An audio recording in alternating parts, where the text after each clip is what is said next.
Welcome to Fuzzybutts and Friends. Well, as much as it drives Fuzzybutts all around this great big world of ours, absolutely nuts. I'm the host of the show, Yer Big Dog, and I'm glad to have back with us again our co-host and co-pilot here on Fuzzybutts and Friends, Ginger Morgan.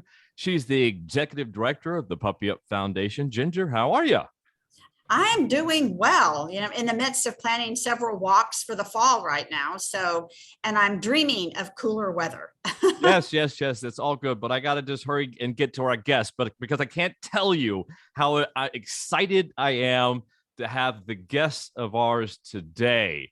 I didn't mean to rudely interrupt you. I was trying to be funny, but I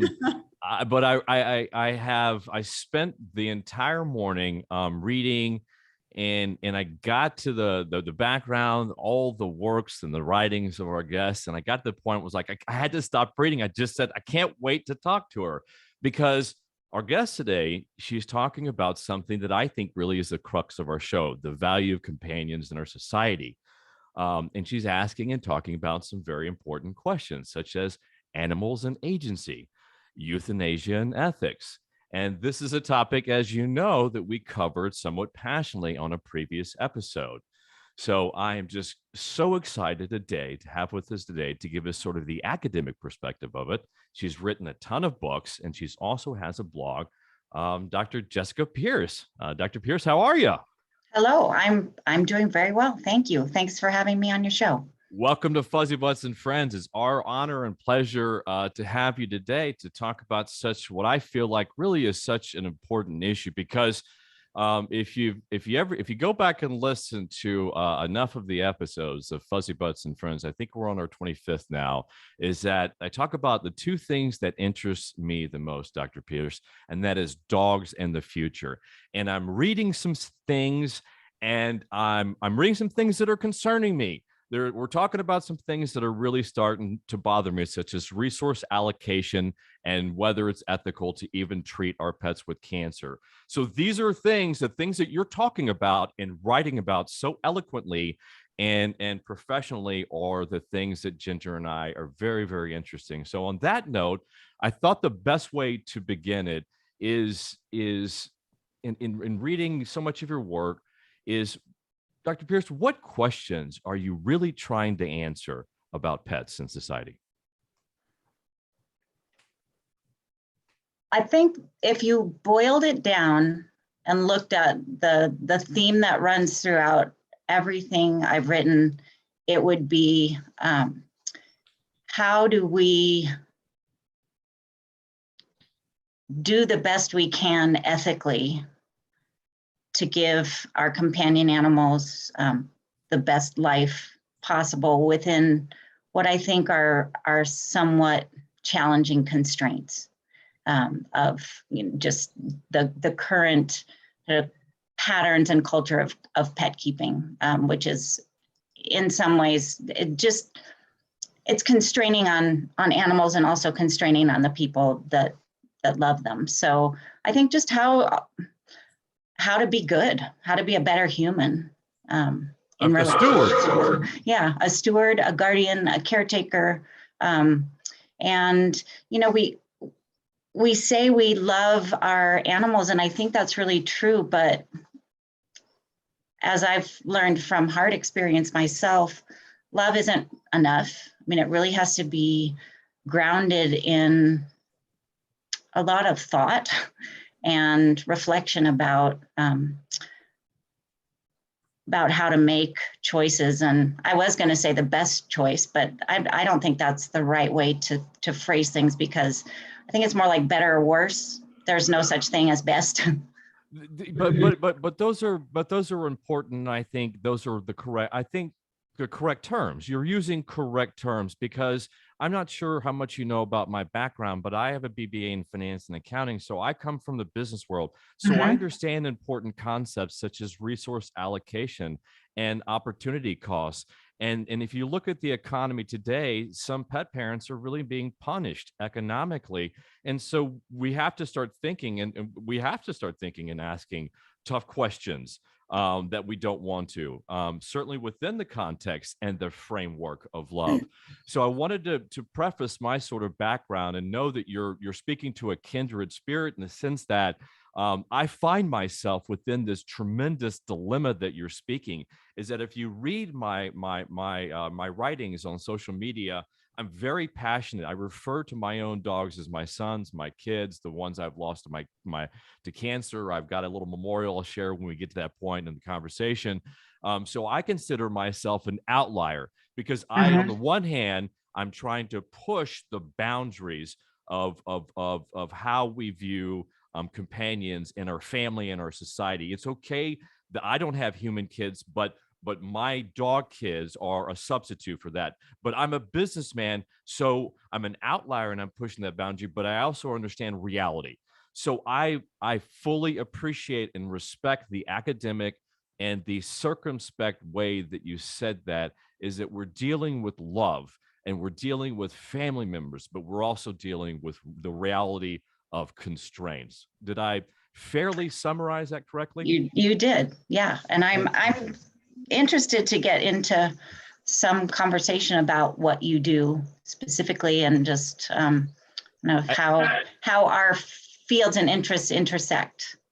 As Ginger will tell you oftenly, I am not shy of yapping about this because I think about it a lot, and I've spent a lot of time in reflection about this. Just to preface this, so you do understand a bit, because it is important to this conversation. So I've lost 3 dogs to cancer, 2 of which I have backpacked a total of 4,000 miles in memory of them.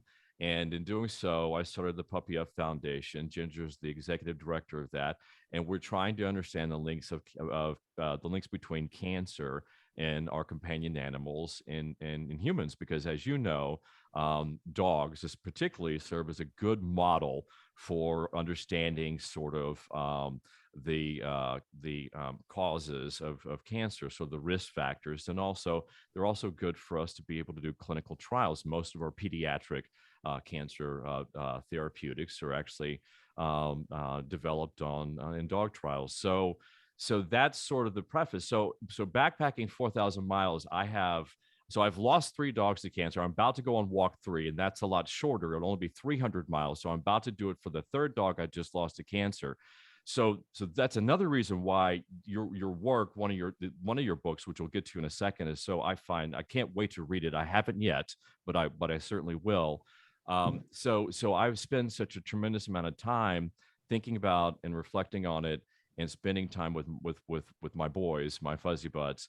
And so I know a lot about that animal human bond. And so that's why I was excited to have you on the show, is because you also have spent so much time thinking about that and reflecting about that. Before we get into your body of work, which we'll go into in tremendous detail, let's start off with your background and education. How did you get to this beautiful intersection, like you said, that somehow we found ourselves intersected? And I can't wait to see where our journey goes from here on. But how did you get here at this place that you are? So I come from a background of medical ethics. So I have a PhD in moral philosophy, theology, and my first job was at a human medical center, teaching medical ethics to medical students, and thinking through the issues that arise at the intersection of the biomedical sciences and the humanities. So that's a fancy way of saying, thinking about things like the ethics of caring for people who are in the last phase of life, and how aggressively do you treat somebody who's dying? Should it make any difference how old somebody is as to what kind of treatment they get? And so about 15, how has it been that long? 12 years ago, my dog Odie, who I had lived with since he was a 10-week-old pup. He was my first child. He was about 13, and his quality of life was really deteriorating. He had some cognitive decline, canine cognitive, some dementia. He had some neurological problems where signals just weren't getting from his brain to his hind end. So he was like rolling over on his back toes, and he was very unsteady. He was losing weight. He was deaf. He was blind. And he really just, although he didn't have cancer and he didn't have, a disease where it might trigger some thinking about euthanasia, his quality of life was really concerning. And, I was writing a textbook at the time in human bioethics, and I was reading constantly all this stuff about the ethics of death and dying and euthanasia and physician-assisted suicide and withdrawing treatment, et cetera, et cetera. And in the background, Odie is dying, and it's killing me. And I was like, why, the issues that I was facing with Odie were just as ethically complex as the issues that come up in human end-of-life care. And I'm like, there really aren't ethicists talking about this. Like, why aren't people talking about hospice care for animals? Why aren't people talking about the euthanasia decision? And in my field, there's certainly people talking about it elsewhere, as I discovered. So I decided to write a book about Odie and my experiences with making decisions at the end of his life. And that got me started on writing about companion animals, and I'm still at it. Is that the last walk, Reflections on Pets at the End of Their Life? Yeah. Let's jump right into that, because Sure. that's so much of my life. And Ginger, you're just gonna have to jump in, Ginger, because we talked about this. And look, go ahead and explain what's right behind you, please, Ginger. Well, the photo behind me was originally taken when I had given all the dogs a bath. So I called it wash day. And so it has all their collars. And now the only collar that is still being worn from that photograph that was taken 10, 12 years ago, maybe, is Lily's. So I have lost all of those dogs since then. Of course, obviously I had a lot of dogs.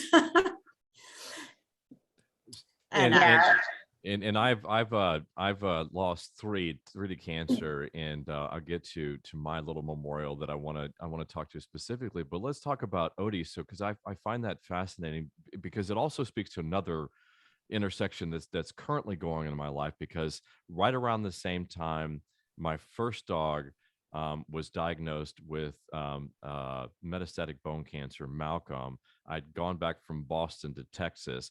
And right around that time, my mom was showing signs of early stage Alzheimer's, dementia. Mm-hmm. And so I was losing my first dog that started my whole journey, Malcolm.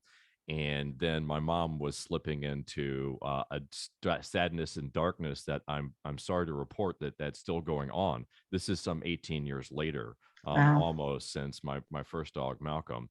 I lost him in 2006, and I started my first walk from Austin to Boston in 2008. So right before I left, my mom was pretty much almost gone, or half gone, I think, in memory. And she was very strong and still alive, and strong-willed. And my father's a doctor, so he's exhausted all means to keep her alive. And so it's 18 years later, and now she's completely bedridden. And so I find myself in this very difficult relationship with my father. I apologize. I really didn't mean to go this personal, so deep, so early. But I seem to be drawn in, and I can't stop. This is so personal, and I'm going through it right now because I'm about to start walk 3, and I've got to go say goodbye to my mom because she's at almost there. My dad won't let her go. My dad is, I will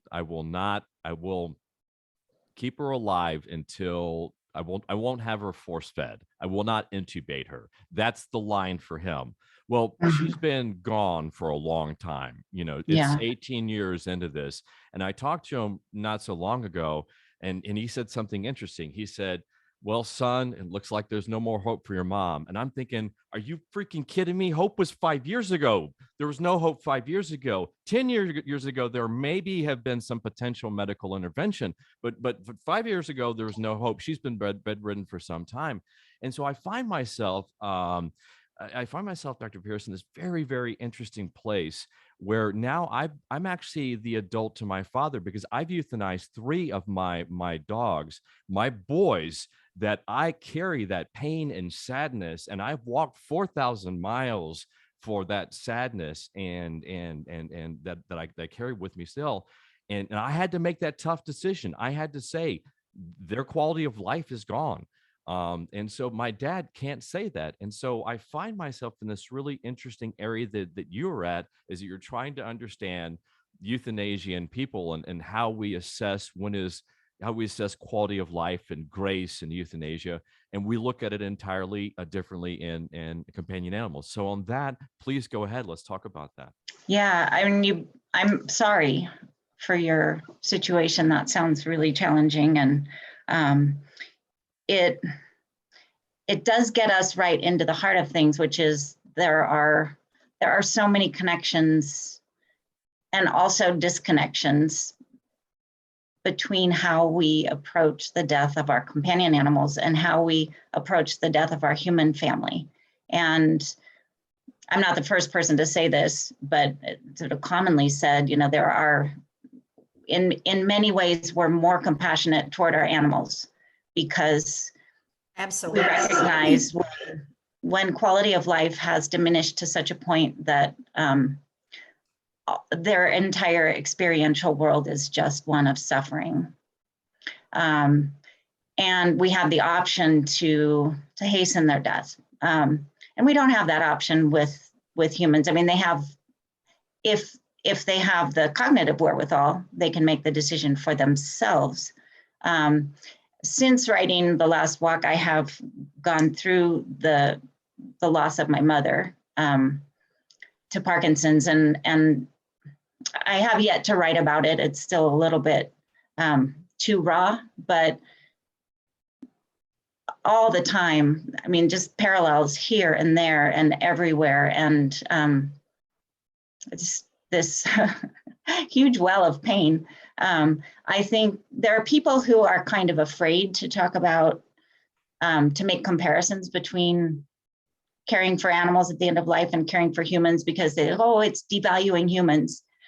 No, it's not.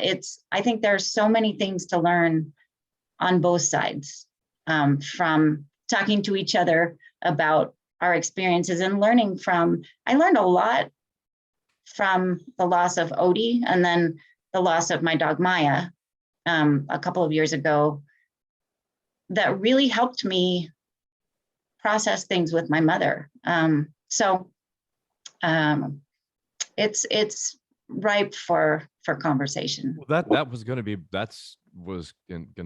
my question in its entirety, is that I can tell that your loss of Odie was profoundly affected you. And then I was going to follow that up with, do you have a human comparison? So, side by side, how has that been for you in losing? So when you lost, my first question is, so when you lost Odie, was Odie the first companion, close companion or mate or whatever descriptor that you feel comfortable using? Was that the first one that you lost in your life? I had a few dogs who were family members when I was growing up, but I was never in charge of the decision making. And Odie was the first family member for whom, whether or not he lived or died, was on my shoulders. How old were you at the time, if you don't mind me asking? I was, let's see, I have to think back a little bit, probably in my late 30s, because my daughter was young. Yeah. Again, so many parallels between you and me, because I was in my early 30s when I lost Malcolm, but I too had never lost anything significantly or substantially in my life. All my family members were alive. I think at the time I'd only lost my grandparents. I was never really close to them, but it was a loss. But so I found myself at an age where I just wasn't ready for losing something that I just got attached to so quickly, because for me, Malcolm was diagnosed with cancer at the age of 6. And I lost him at 8, because bone cancer is so aggressive and it goes too long so fast. And 6 is not even the earliest that I've seen, that Ginger and I have seen on our travels. We've seen bone cancer at 2, Yeah. and lymphoma at 6 months. The numbers are crazy. So I found myself, it sounds, Jessica, a lot like you, in that I found myself at an age where I wasn't ready for loss. I was just building in my life. I was establishing, I was finding my way in the world. I had a profession that I was really good at and successful at. And yet Malcolm was diagnosed with cancer. And I remember that day, he was diagnosed in Waltham, Mass, with absolute clarity. And it's never left me. And it's been that inflection point that's changed my life forever. And it sounds like Odie was your inflection point, because it sounds like your research has now arced in that direction to try to understand that link, correct? That is correct. I think, Odie suggested to me what matters. I love that. I love that. Yeah, so do I. You know, we often start, or we sometimes, when I know a bit more about people or guests personally, but we often start our show with what Fuzzybutt got you where you are today. And I didn't want to be presumptive and ask you, is that how you got to where you are today? But it was Odie. That's wonderful. Of course, Odie was there. It was, and it's in interesting ways. And I'll have to write a book about this sometime. Each sort of phase or sort of intellectual development has centered around a dog since then. Maya was really a kind of motivator for Run Spot Run, and Bella, who's sitting down here next to me, is the subject of my latest book, which is called Who's a Good Dog, and because Bella is not a good dog by standard qualifications of what a good dog is. You know, she's got issues. So it's really challenged me. I love dogs with issues. I have a house full of issues. I confirm that. You know, it's kind of funny, because I've several times I have said, you know, only to have no issues, you know, but then you kind of miss out on the personality. I know, how boring. That'd be so vanilla. Exactly. And more importantly, when you lose them, their peccadillos become the things that you love and miss the most. That is absolutely true. And it's definitely true for Odie. There's so many things around our house, like, oh, Odie chewed that. Oh yeah, Odie destroyed that. Oh, do you remember the time Odie did X, Y, or Z? And he was quite something. He sounds like it. Do you have a picture anywhere that we could see him? I do. I just got these out yesterday because I'm going to give a little presentation in my community. Oh, good. Isn't he beautiful? God, what a handsome boy. Yes. And then I have another one that, one. That's a fetching photograph as well. He's very photogenic. He was just beautiful. I don't know if I'm going to be able to find it. While she's looking for the other one, that's the value of looking at the video feed on our YouTube channel. You can find it at fuzzybuttsstudios.com. Oh, how cute. Yeah. Odie was a really good brother. Who is my that? Daughter. Who is that in the picture? That's my daughter, who's grown up now. Good. So this is a perfect segue into another, continuing down this rabbit hole, as it were. This is a way to continue talking about the difference between how we value humans and animals, companion animals, because you actually have a daughter as well. So what's your daughter's name? My daughter's name is Sage. Sage, beautiful name, and I love that. I'm occasionally a chef, and I use that often. So how old is she now? 24. Wow. So so clearly she was a kid when Odie was around. So what is that? Talk to us about. I do not have human kids myself. Ginger does not have human kids herself, to the best of my knowledge. I'm sure to the best of her knowledge. No, I don't have any two-legged. Weird. All my kids have 4 legs. but I have 3 brothers that have a ton of kids. So I have nieces and a nephew. And so so talk to us about what it's like to have that love for the dichotomy, to have a love for a companion animal and a human kid as well. what you've learned and what you've learned and discovered. I guess the first thing I would say is it's sort of like if somebody asked you which of your children do you love the most. Like maybe there are some parents who would have an answer to that, but I think mostly people would say, oh, I love them all equally, but in different ways. And I would say that about Odie and my human child.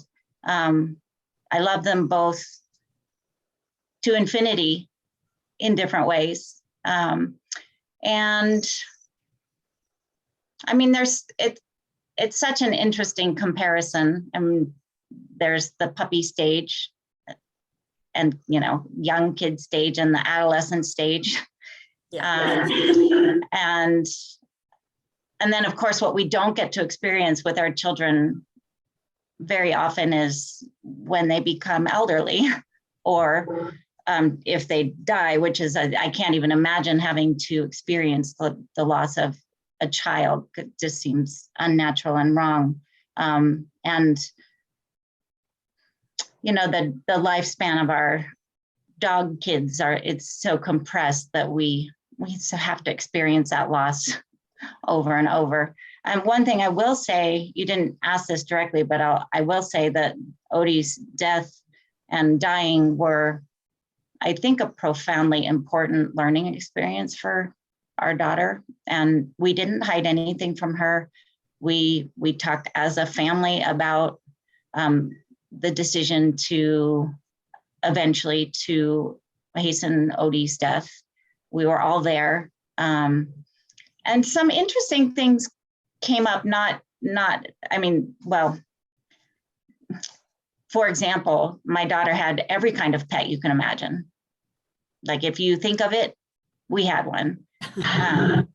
And she had a lot of rats. That was her favorite pet was rats, who are actually lovely, wonderful creatures. And she had a number of rats who, their lifespan's pretty short, like 2 to 4 years. So they were even more compressed than Odie.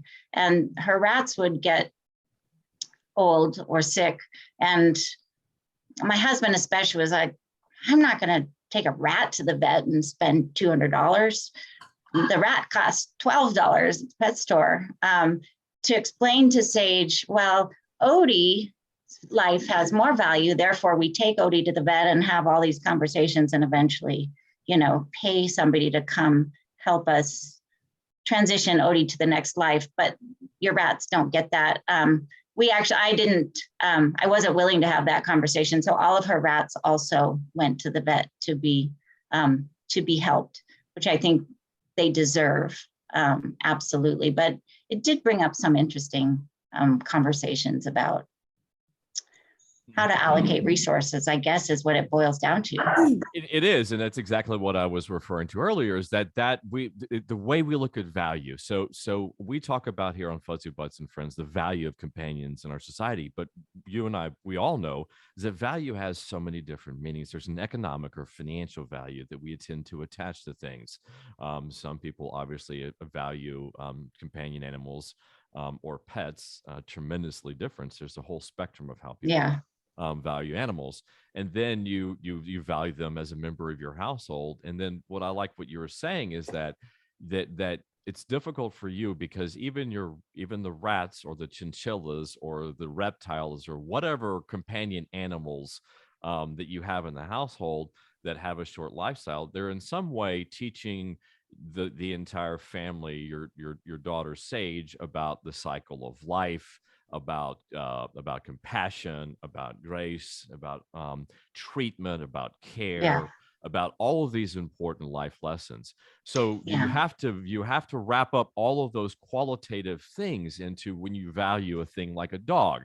Because I come from Texas. This is going to be a tough story for me I've kind of condensed it, but it's tough, but it's interesting and it's relevant. I come from Texas, And there are parts down there that still animals are chattel. Their value is how their value on the farm, right? Do Yeah. they protect the livestock, right? Are they a tool or an instrument that they can be used? Ginger's not further north than Texas, but here in Memphis, it's still sort of the same way. It gets a little bit different the further north and you go, and then of course all the way to the West Coast. But society is certainly changing. But my own family, which I feel is very well educated and erudite, and I would consider progressive in their own way in their thinking. And but all three of my brothers have children. And so when I went through losing my first dog, Malcolm, I was unable to speak about going through that with any of my family members because my parents and my mother a little less so. But my brothers were all like, dude, it's a dog, and that was their attitude. And that's the attitude a lot still down in the South. Dogs are dogs, or this. I met some guy in Arkansas when I told him I was backpacking across country because I lost a dog to cancer. He said, "Son, dogs is dogs."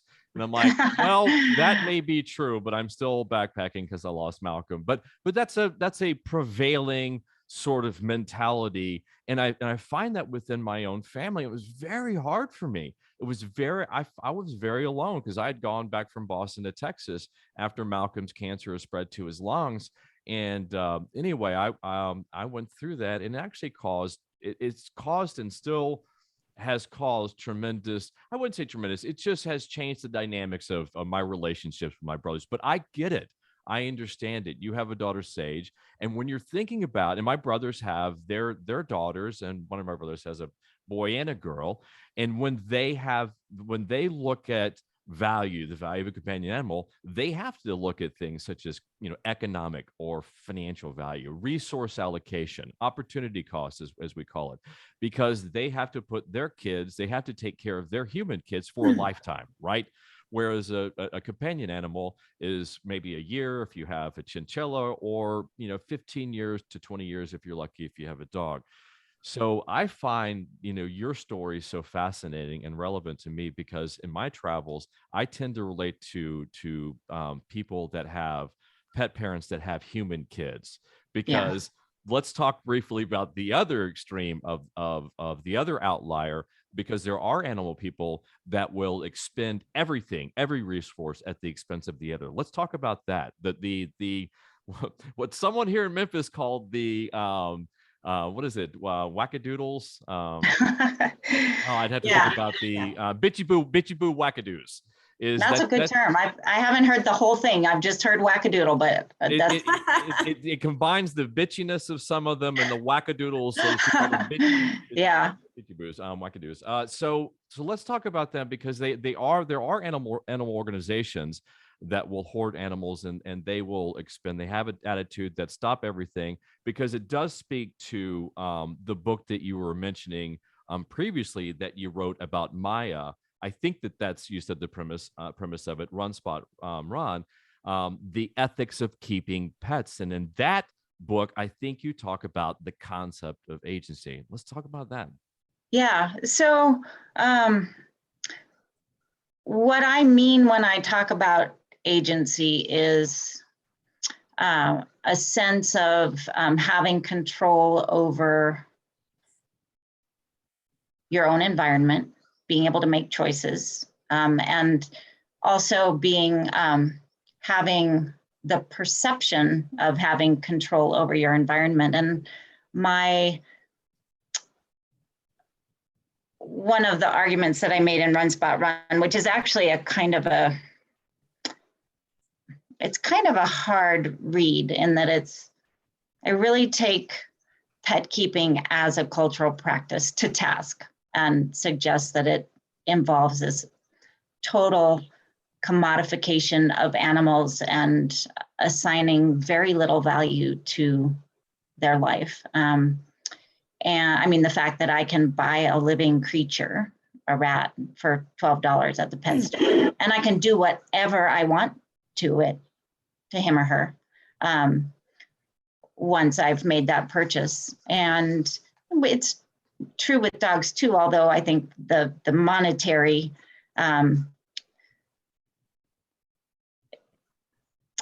imagination gets a little bit bigger. We might be willing to spend more to buy a dog and also care for a dog, but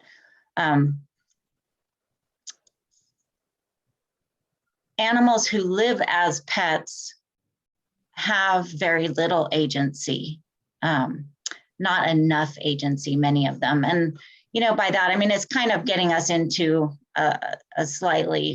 taking us in a slightly different tangent here, but dogs, to take that example, because that's what I think about the most, have very little control over the contours of their daily life. Pet dogs, you know, they don't get to choose what home they live in, who their family is. They don't get to choose who their friends are. They don't get to decide even, I mean, there are many dogs who aren't provided any social opportunities. They're expected to just be the companion to one human. And the pandemic, I think, has intensified this pattern a little bit.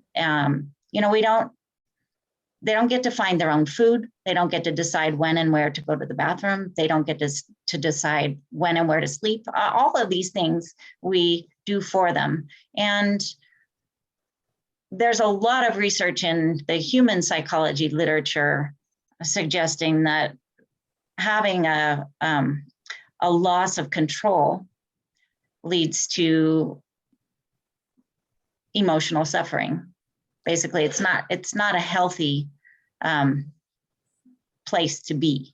But isn't that, but I understand but because of my business background, I understand the concept, the legal concept of agency, and also sort of the spiritual concept, because there is a spiritual concept to agency as well. But there's a contract to agency with our companion animals. And let's just talk about dogs, because I have dogs. We're about all fuzzy butts here on Fuzzybutts and Friends, but I love dogs. But it is a contract with my fuzzy butts, because you're right.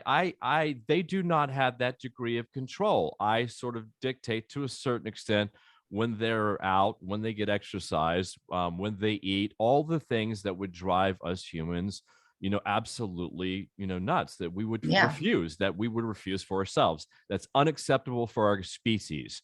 And we would consider perhaps for other species as well. But dogs, we say it's okay in our society because the contract is we take care of their care.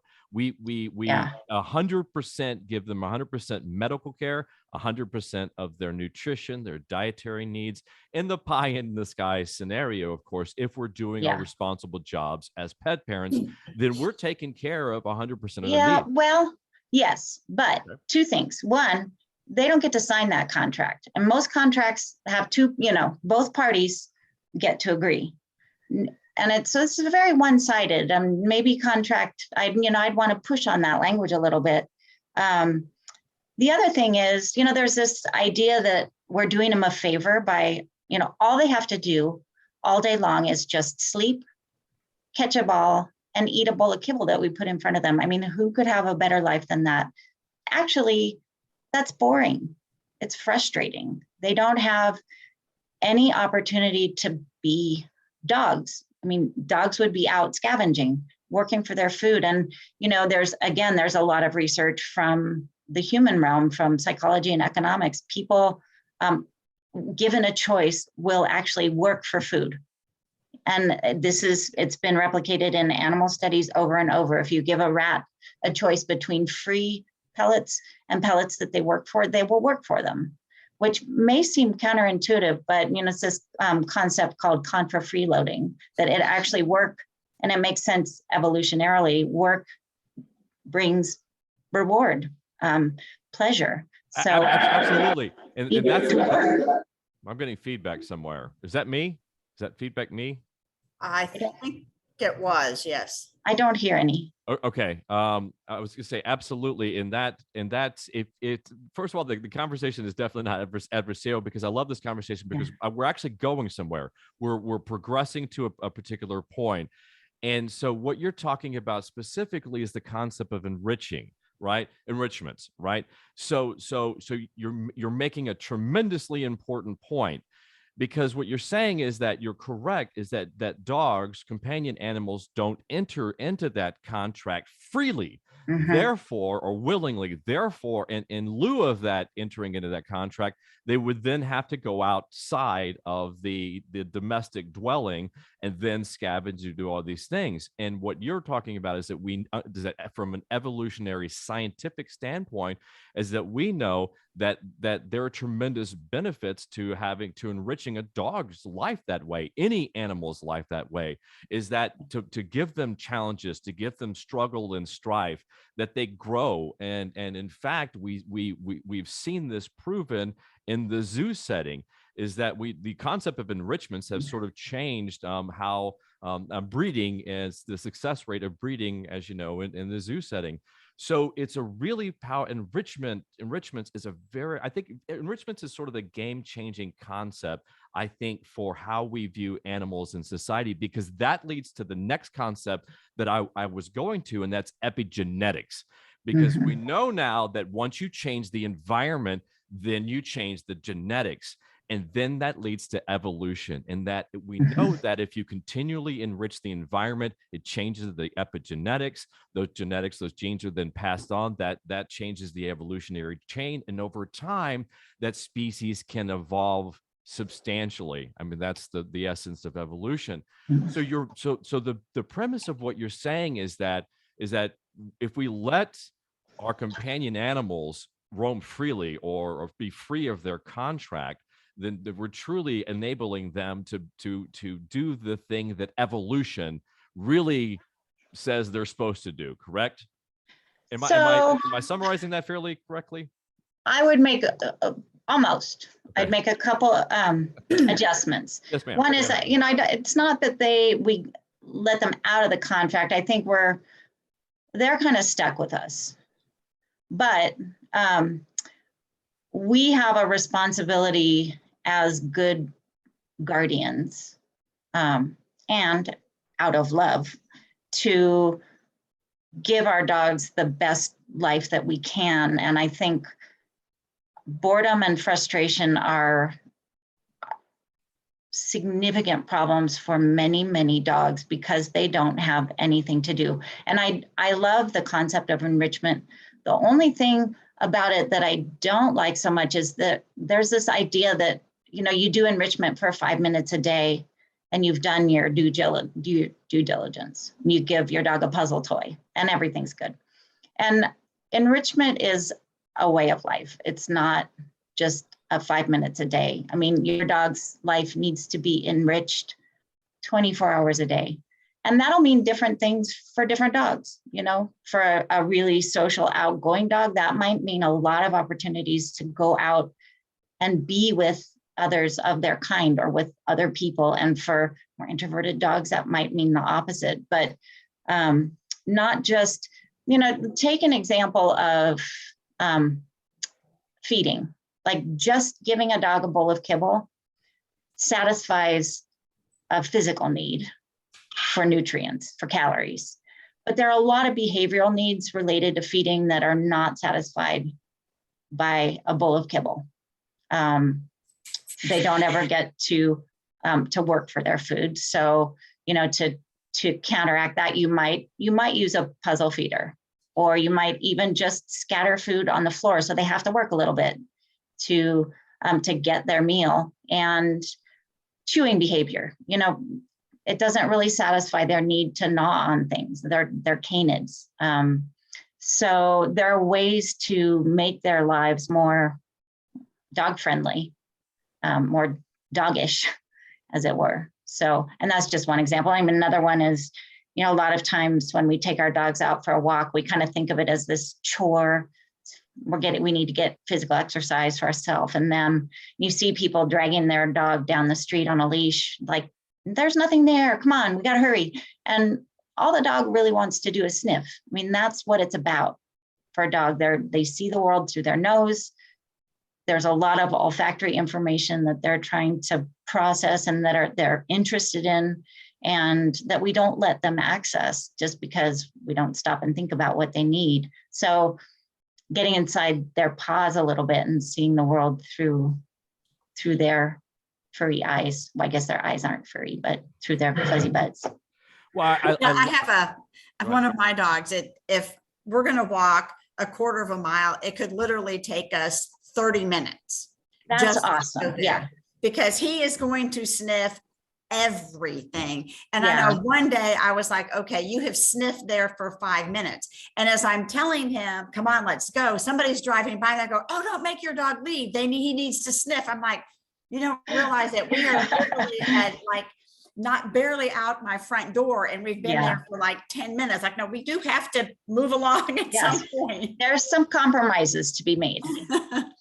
But I love how you said that, is that enrichment really needs to be it's a 24-hour thing, and that's true of humans, right? That's true of every environment. Actually, that should be the standard setting for all the environments that we surround ourselves in a society, is constantly. But that's so we're going back to where I'm trying, the point of what I'm trying to get to is that we find ourselves on two polar extremes of a spectrum, right? You have the people that value animals very low or not at all, and then you have the other ones, and that, which we'll get here to a second, but where we need to be is what you're referring to. This is this 24-hour balanced, maybe managed, enriched life. I love that, managed. Yeah. But there are the bitchy boo wackadoos that I was talking earlier, and we do need to sort of address those that firmly believe in this free range notion, is that we completely should just put all the cats and dogs on an island, and they do this, and they're all the eco terrorists out there that are unleash animals that are in whatever, for slaughter or for whatever reason. And they create all sorts of ecological catastrophes. So would you agree that it does seem like as a society, we are trying to find some type of a balance between those two polar extremes, right? Yeah, definitely. Balance is a key word. I think that, in my view of things, and this is just my perspective as an ethicist, and it's what drives everybody crazy about philosophers, is to say, well, I'm not sure there are two extremes. I think within each of us are really complex, complicated, and conflicting ideas about animals.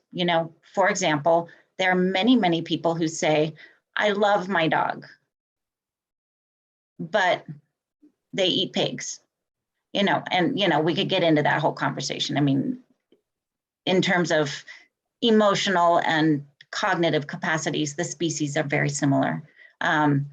So that's a funny thing that people do, or they feed their dog hamburger, so, and there are people who, and maybe these would fall into the wackadoodles, who will spend any amount of money on their dog and will even clone their dog, which in my opinion is ethically really strange, because you say, I value my dog's life so much that I want to replicate it, yet the process of cloning involves the use of many different dogs in a laboratory setting, whose sole purpose is to be sort of exploited for this biological labor.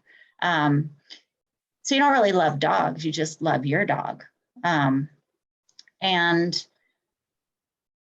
so I think we all have very complicated. Well, most people don't understand that philosophers don't have answers. They're just trying to find the right question. Yeah, we just say it depends. Right. Well, you're just trying to find the right questions to ask, and that's important. Yeah. We need to know what are the right questions to ask. Yes. And this dovetails into something that I specifically want to speak to you about, and it was the topic of one particular episode of Fuzzybutts and Friends. Was a Bloomberg opinion piece in Bloomberg News, and it was written by this woman. I'm not sure if she was a journalist. I didn't look too far in it. We were going to get her on Fuzzybutts and Friends, but I decided not to give them airtime. I decided I just didn't want to go down that rabbit hole yet.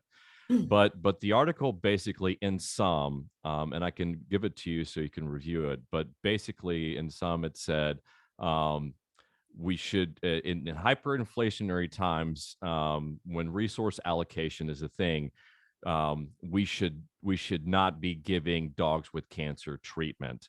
And she referenced an academic article written by a number of professors, some of which we know that are oncologists in the veterinary oncology world, and they were discussing the ethics in chemotherapy. And Mhm. so, but if you're as wise and world weary as I am, and hopefully most erudite people are, you realize is that what she was selling is that she was looking for academia to justify an ideology that she was trying to pass on and to put out there in the social norm, which is way out of bounds for me.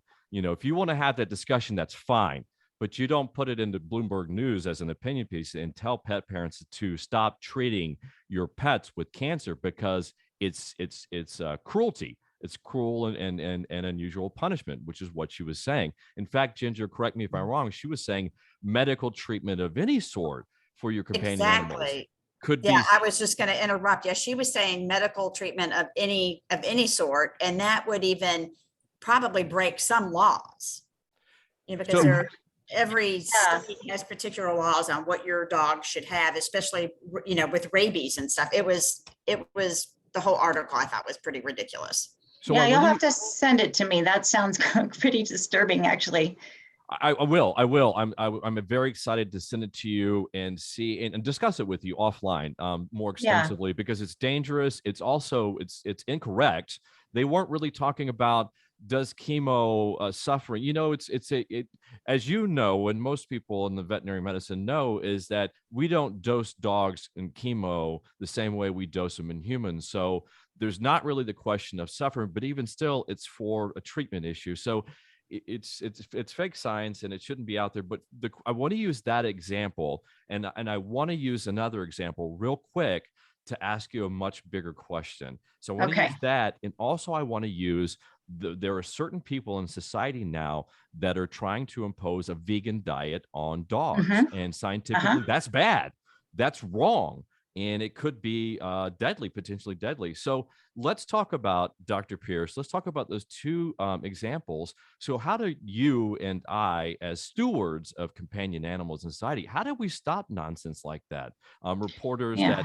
that have an ideology that they're selling, and at the same time they're trying to convince pet parents to not treat their cancer dogs, and on the other hand you have people that are trying to sell diets that are potentially deadly and can change dogs up from an evolutionary standpoint. So what do we do?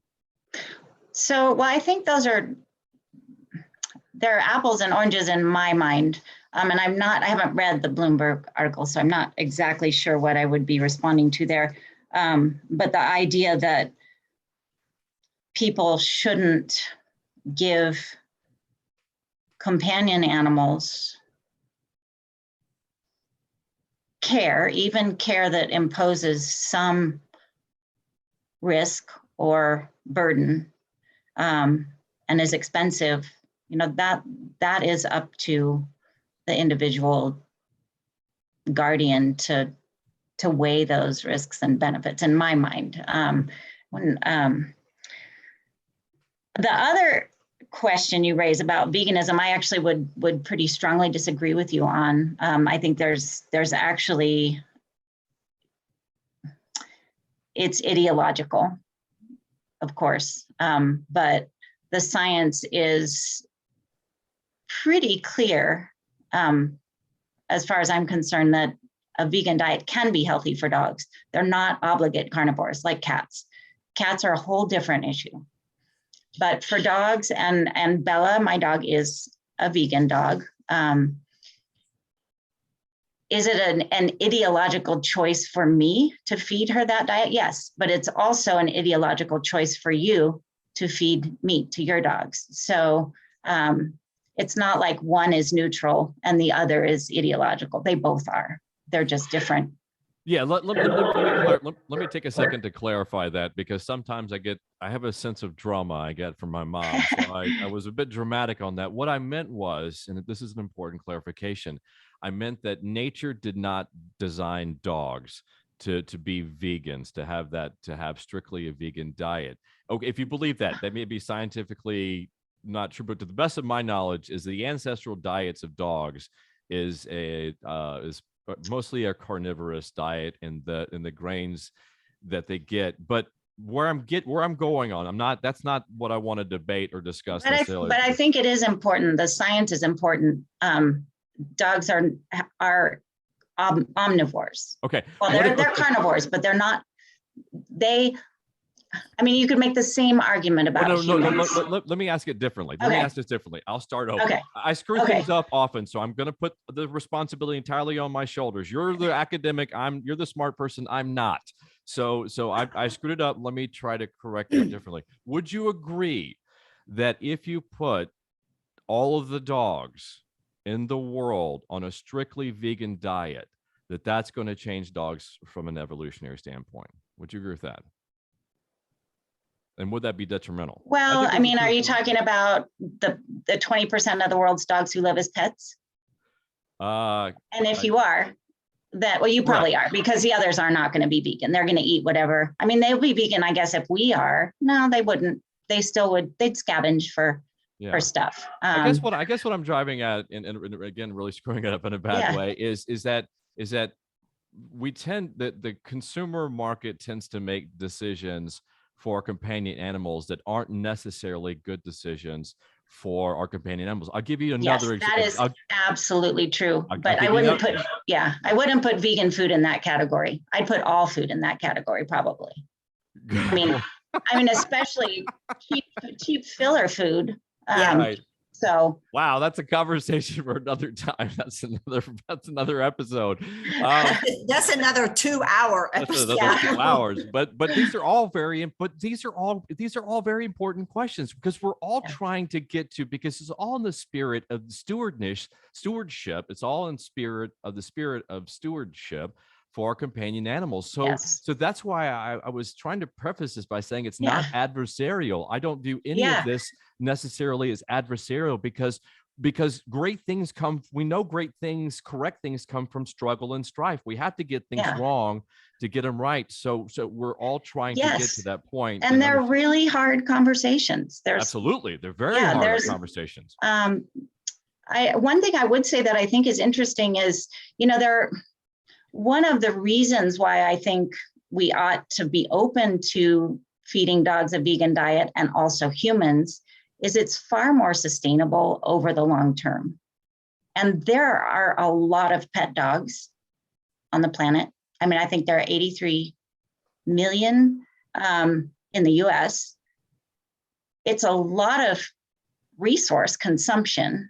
The number of pet dogs keeps expanding. And, we are at a point in our evolution as a planet where we're experiencing some constraints. Yeah, and again, from my economic and business background, that you're talking about long-term sustainability of animals in a shared ecosystem. And some of us disagree where we're at on that curve, right? On that horizon.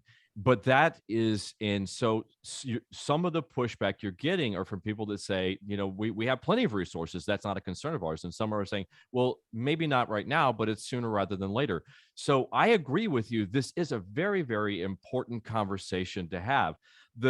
What that journalist was saying, or that Bloomberg writer was saying, was not what she's talking about is not bad. It's not, we should be talking about all these issues, but just taking something that's ideologically driven and trying to wrap it up and pass it off as academia and justifying it with academia is the wrong way. However, if we stop and say, hey guys, look, we're rapidly expanding the population of everything in this world, right? Humans, all the species, to the best of my knowledge, are expanding.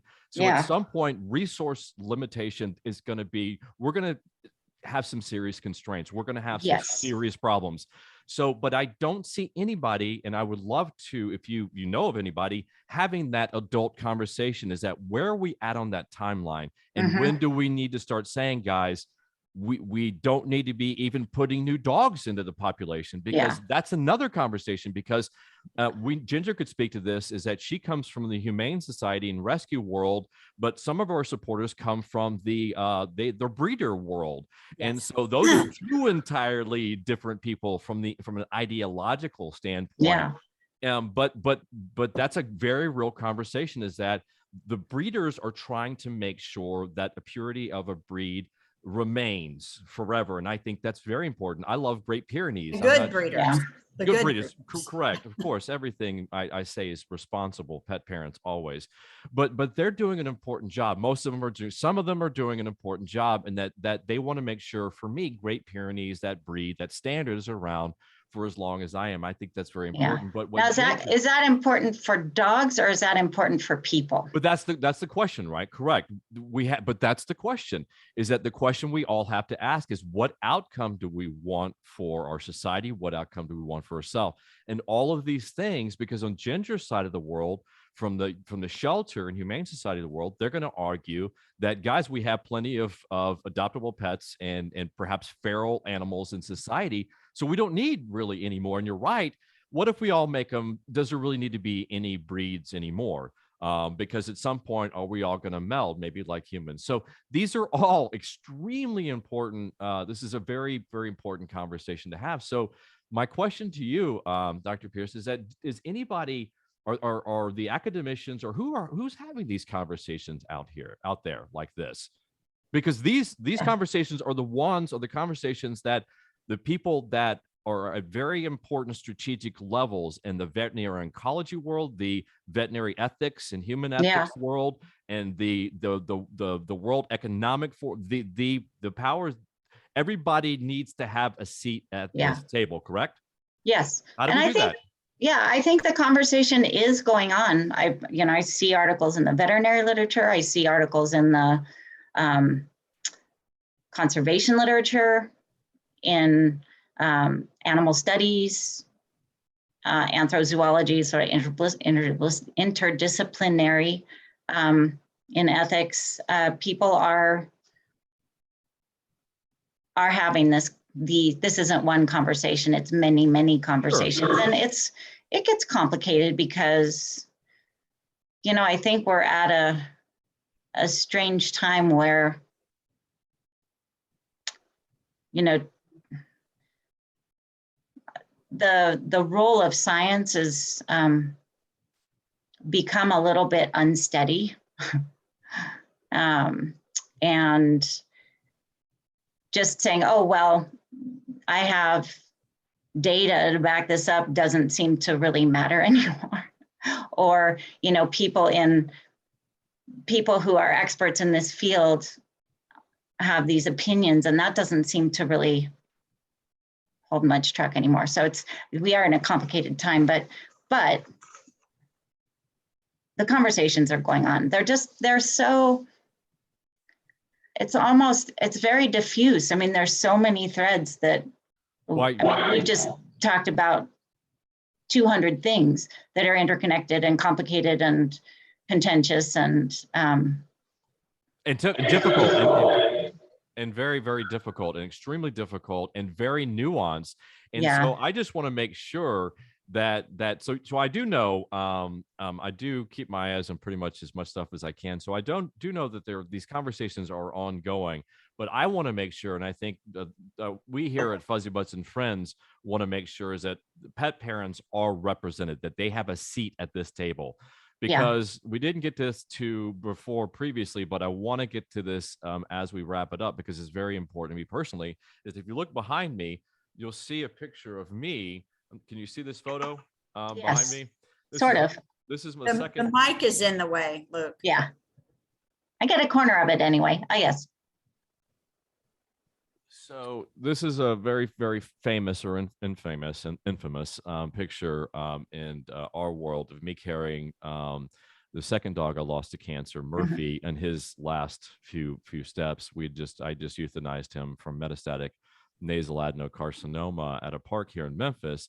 And I asked Ginger to take a picture memorializing it. And it was somewhat controversial and challenging, but I wanted to capture that because it was the last, steps I took with my companion, my mate that walked from Austin to Boston with me. And I had developed this just tremendous love, and that loss profoundly changed me. So I want to make sure that someone who has been so profoundly affected, and use that loss, that tragedy, for good purposes, because I've translated and transformed my loss of Malcolm and Murphy, and now in Hudson, to trying to understand how we can stop having cancer, being the number one, being the pandemic that is. I think 6 million new cases of cancer in dogs alone every year here in the United States is just an untenable number. So this table that we're talking about, these conversations that we were having, is that we've got to make sure that pet parents are a part of this table, and the pet parents that are so profoundly influenced by their companion animals. I would agree. Was that a question or just a? No, I didn't know where I was going. Some things some things I put out there, and I have absolutely no idea where I'm going. Yeah, I totally agree with you. And I think that the voice of pet guardians is marginalized often in these conversations, and it shouldn't be. It shouldn't be, for a number of reasons, because as we were talking, is that the companions in our lives are transformative, and they're not only for a model. As I talk often, dogs are a model for us to understand cancer in humans, but they're also a model for us to understand humanity, right? For Yes. being humans, for understanding our species. And from that perspective alone, they must be companions in whatever way we as society agree on, to whatever extent of agency that we agree on is acceptable.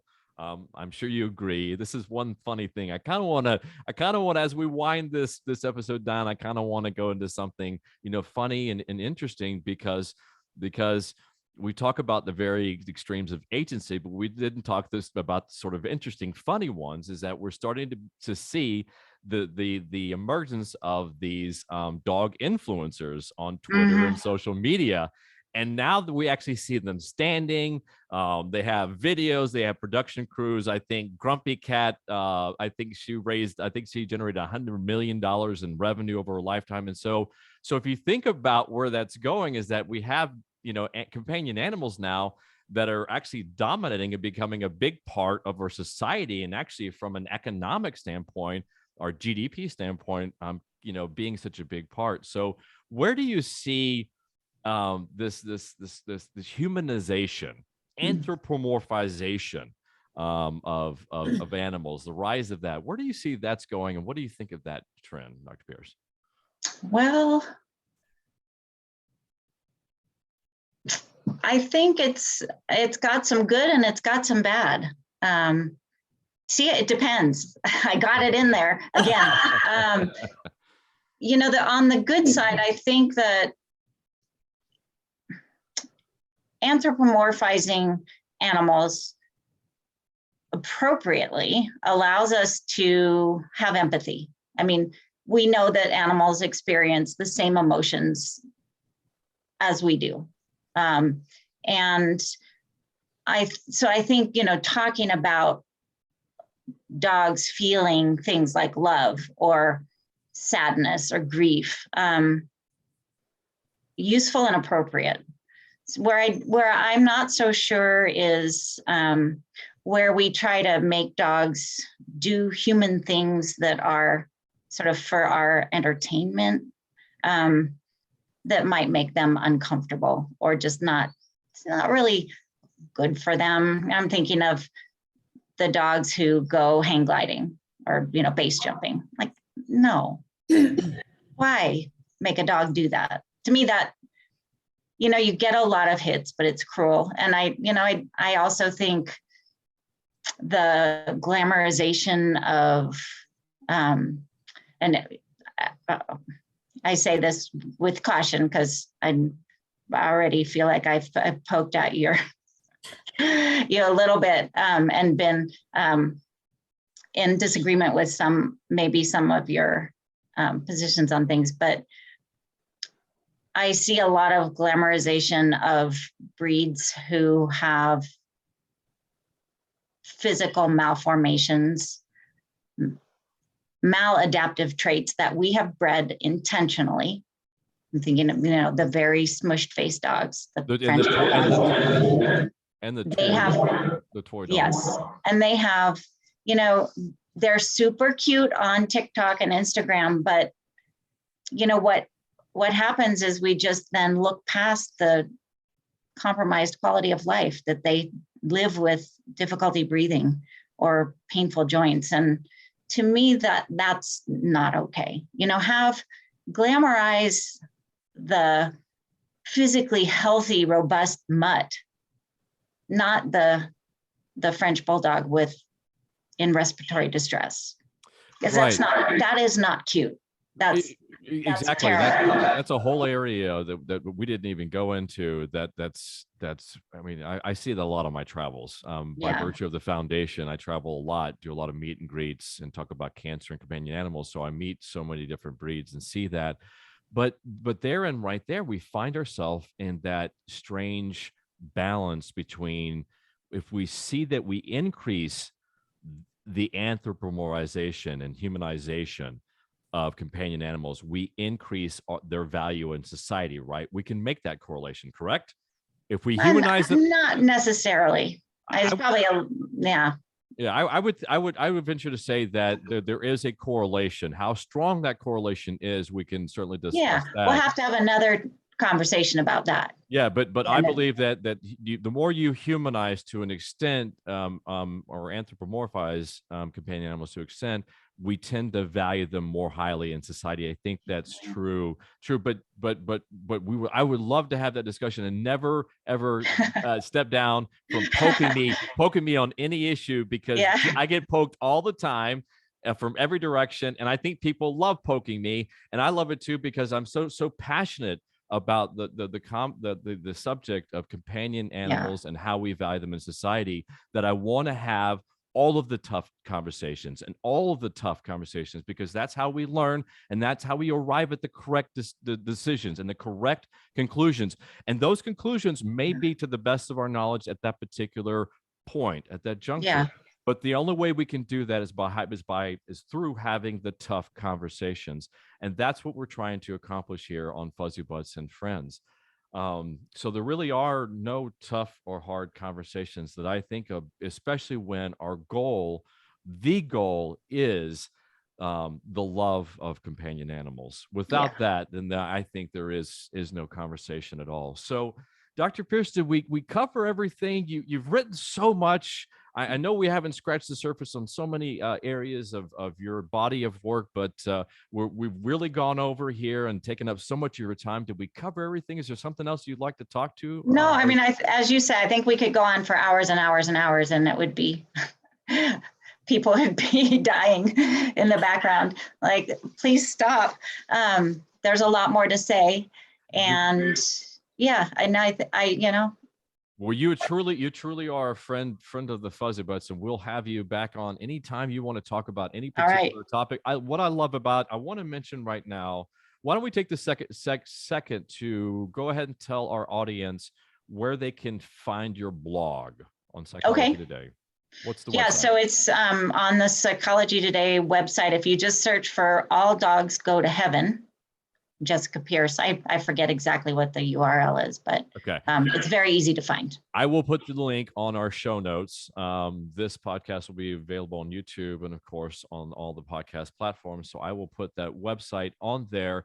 But what I love about that blog that you have on Psychology Today is that you're out there and you're looking at the websites. There was one, I think it was a animal funeral site that had something about animal cremation or euthanasia, and you took them to task. And you really are out there looking at how people are talking about valuing our companion animals in society. So I want to definitely, anytime there's a topic that you have or something that angers you, something you want to get out in front of our audience, you're always welcome back here anytime, Dr. Pierce.